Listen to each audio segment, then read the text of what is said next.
Hi, this is a quick tutorial on the homework 3 for extreme events. So we've been talking about climate change, increase in extreme events globally. So this will focus on some of those things. So here's your extreme events assignment.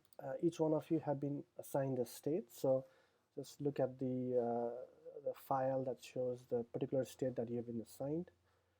Um, there's also a sample assignment that you can see and I've suggested that you finish this assignment in a PowerPoint to submit. So what are we doing? So if you look at the sample assignment, this is for Alaska. So first slide, we're looking at global temperature changes. How much globally the temperature has changed since 1912 and since 1970.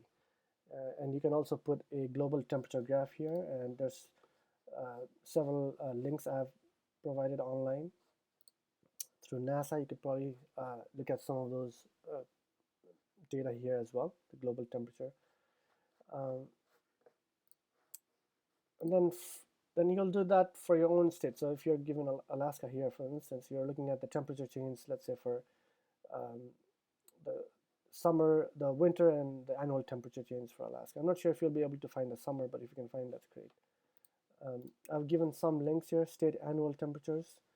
So if you click that link, you should go here. And let's say if you click main, this is going to show you the temperature trend here. So eighth fastest warming state, 0.587 degrees Fahrenheit per decade. So every 10 years, the temperature has been increasing 0.5. So you can calculate some of these statistics from here to include in your slide. You can do the same for the winter temperature. So again, the rates are given here. So you would calculate for 1970 onwards. So here 1970 onwards, what is the rate? How much it has warmed up since? Um,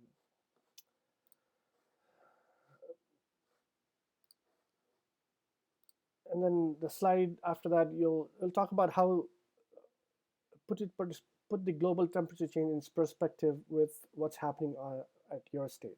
Is your state warming faster than the global average temperature change, or so you can sort of relate those two. Now we'll shift to extreme events. So again, extreme events are basically increased. For this case, we'll focus on increased temperature and increased precipitation index. So this should take you to this website here.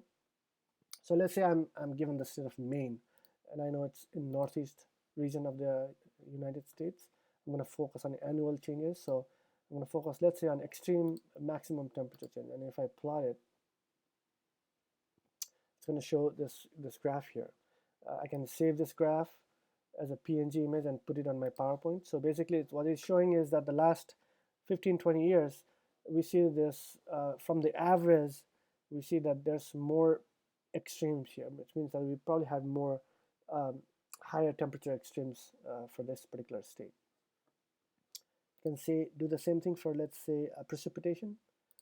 If I plot precipitation, so again, this is showing from the average, which is the black line, has it been higher wet or more dry. So as you can see, the last 10 years it's been fairly more wet here. So you can say that Maine has seen probably more precipitation.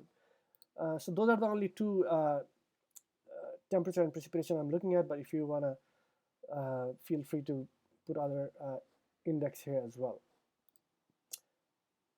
Finally, you can look at the state disaster map. So if you click that link, it should take you to this billion-dollar disaster summaries. I'm going to focus, for this assignment, we'll just focus from 1990 onwards. So you can say 1990 onwards update. You can go to the table of events. And here you'll see all of the major events that have happened. So I'm not sure if Maine will show up. Okay, here. If I search by Maine, you can see what are the major events that have happened. So make a tally of some of the major events that is some of the extreme events that your state has seen. So you can search for Maine here. Only appears once, not many. You can also search by the state abbreviation. It's probably going to be hard to find, but if you, let's say, I have Texas or something, you might have more extreme events. So make a tally of those events, and then on your final slide, you can basically talk about whether these extreme index that you plotted for that region has any correlation with some of those extreme events that you saw for your state. So it's basically correlating, whether that temperature change that you've seen for your state correlates with these extreme events and some of these massive events that have occurred. So that's the tutorial for this assignment. Thanks.